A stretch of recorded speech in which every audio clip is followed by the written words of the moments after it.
Have you ever walked into your child's room and they quickly close their computer or go away from their phone really fast, pretend like they weren't on it? Have you ever heard noises or have seen certain things on your kid's phone that is inappropriate for any age, let alone your 10, 11, 12, or even 15-year-old? Well, if this topic of pornography is something that you've thought about and how to talk about it with your kids is something that you've never had any guidance for, well, this video is for you.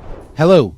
I am your host, Chananya Abraham. I'm a psychotherapist and a parenting coach based in Connecticut. Click the link below so you can see how you can get in touch with us. And if you have any questions on this topic or when it comes to parenting or some guidance of how to go about certain things, please feel free to reach out to us.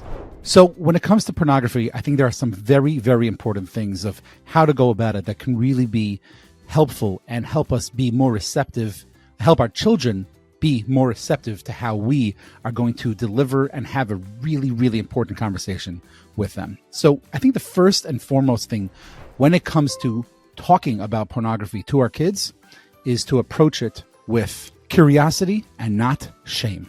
So, for example, walking over to your kid and saying something along the lines of, or walking over to them and saying, hey, a little later today, can we have a discussion? I want to talk to you about something really, really important. Don't worry.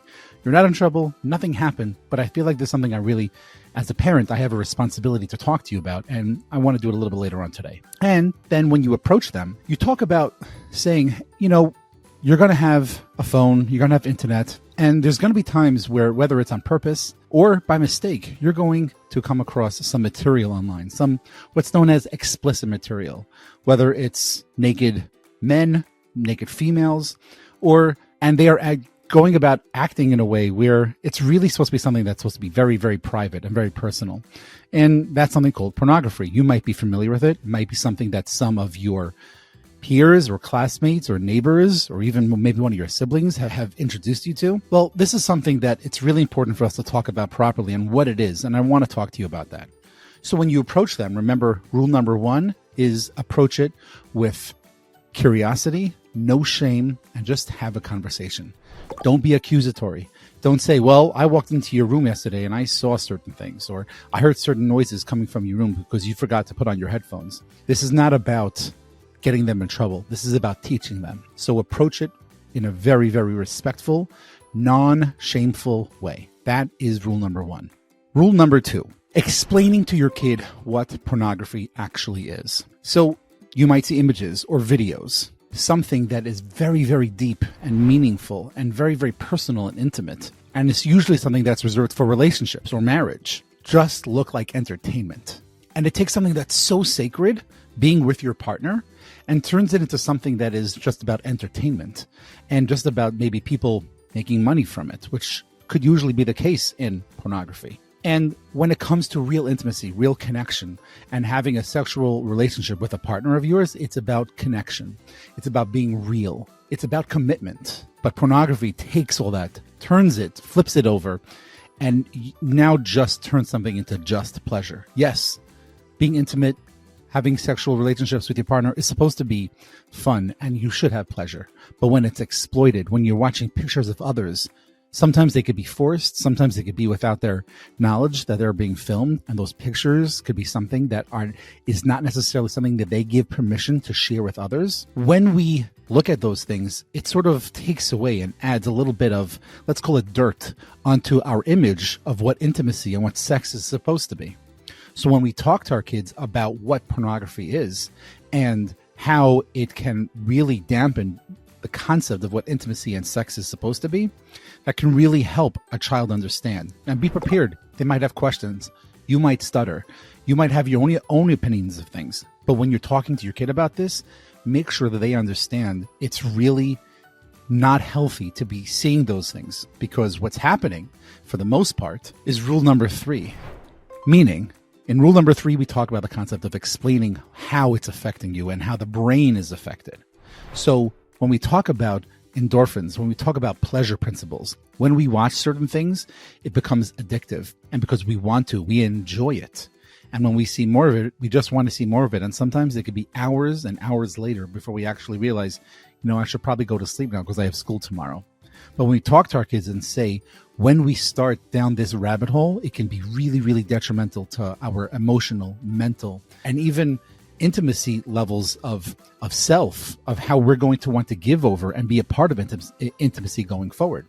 Because the things that they are watching, or they might be watching, is non-realistic and not something that can be relatable for most of us. The way we go about talking to them is explaining how unhealthy and bad it can be and what's happening within the brain itself. Another big part of what pornography is rule number 4. In rule number 4, we talk about the concept of how real life relationships can be affected.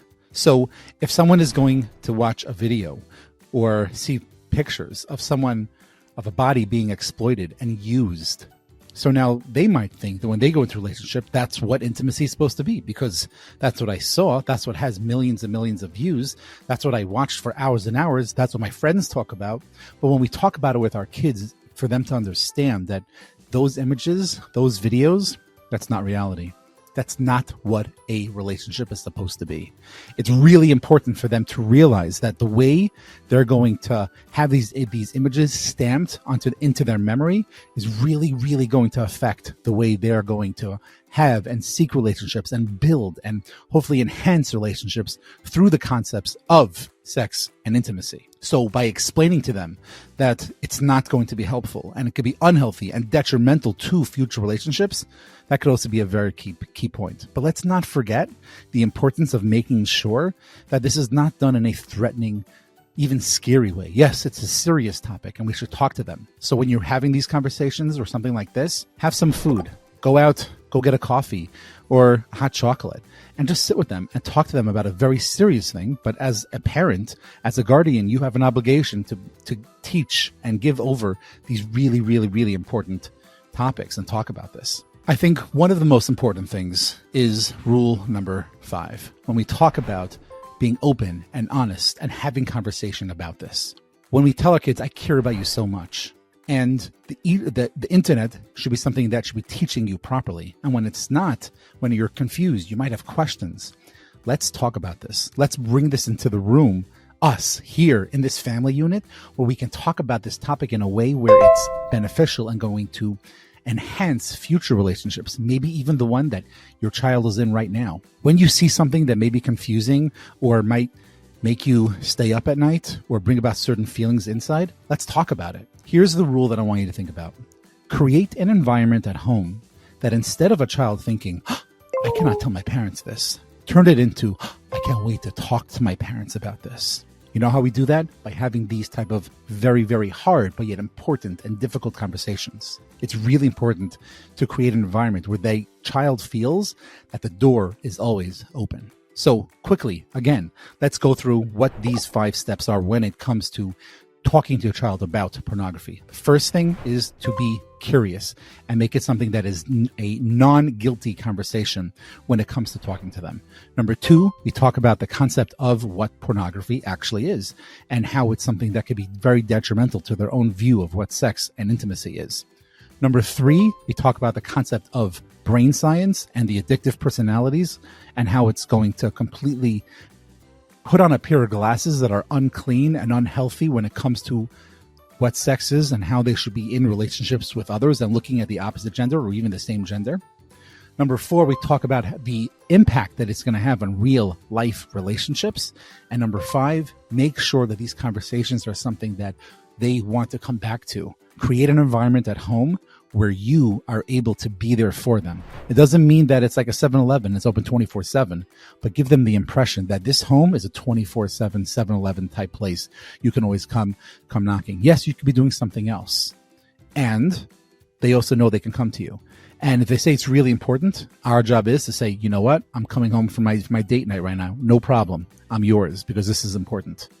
But if it can wait about an hour till I get home, I will be there for you the second I get here. Create that environment for your kids. Thank you so much for watching this entire video. I really appreciate it. If you have any questions, concerns, comments, or maybe ideas for future topics that we can talk about, please feel free to reach out, information below, or leave a comment. And like always, remember, create a world where we like our children as much as we love them. I'm your host, Chananya Abraham. I hope you enjoyed this short little clip.